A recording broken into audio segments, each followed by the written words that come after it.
As we're talking, it stands out to me, and we've had a lot of discussions in the last, probably over the last 20 episodes. A lot of them have been about collecting data, Mhm. and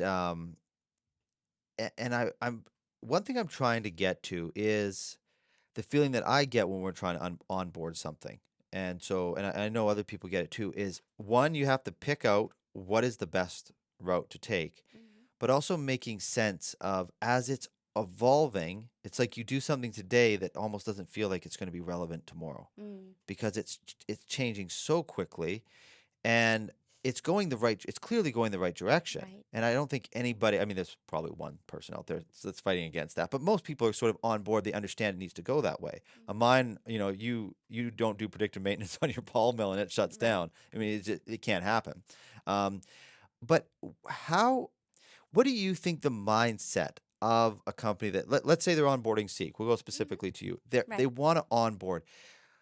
What should their mindset be going into it? What do they need to be prepared to do from Mm. their standpoint? Because we talk so much about what can be delivered, but from their Right. standpoint, what do they need to prepare so that they can maximize the value? Yeah. That is a great question because, and it's not a question about technology because I think that's the easy part. Yeah. We know that the software works, it delivers value, um, it plays nicely with the ecosystem that is at hand. So as things evolve, C can be there to support that evolution. So Mm-hmm. I think the technology part is the easy part. Mm, But organizationally speaking, we need what I've seen is that the most successful customers that we have mm, are those that are committed to empowering their workforce and mm, upskilling their workforce.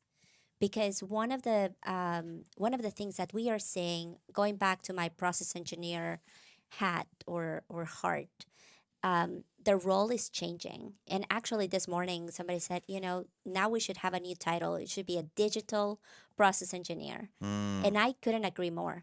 There are new tools, modern ways to do all tasks that are much more efficient and that help to the bottom line of the company. But with those modern tools, you need to have different skills.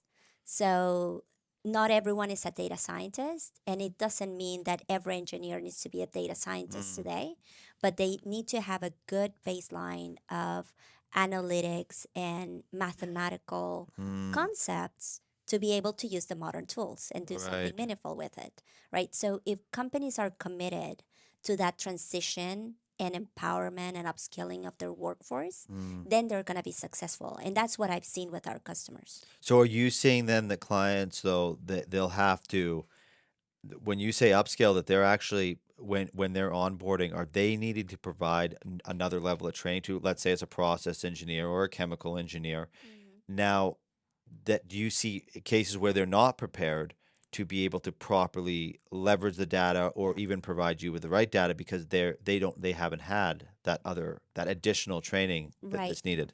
Yeah, and part of our what Seek does, we provide that kind of training. Oh, you're actually So providing so it's hands part of on. our onboarding. Oh, It's okay. part of our onboarding program, right? So when customers start using Seek, it's not just the software and here you go Right. at it. It's we actually walk with them, and there is a learning portion that needs to happen, and it's designed based on how people are going to use the software, right? So if you are a data scientist and you live and breathe Python, we have a course that is okay, how do you leverage Python and Seek and create great machine learning models or integrate with third Like party it's an systems? actual course that you go through like Right. modules Yeah. and Yeah, you go through modules and it's self-paced and but it's based on the kind of experience or the kind of user that you are. So mm, if you're a process engineer, there is a process engineer course and mm, the first part is 9 hours, so it's also not weeks and weeks and weeks of right. learning.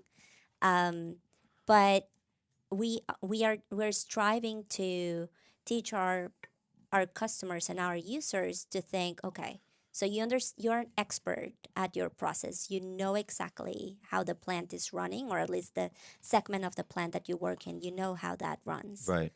Now let's look at what kind of problems you're trying to solve, and we're gonna teach the mathematics behind it to solve those problems. Mm, And then it's all point and click configuring within our platform.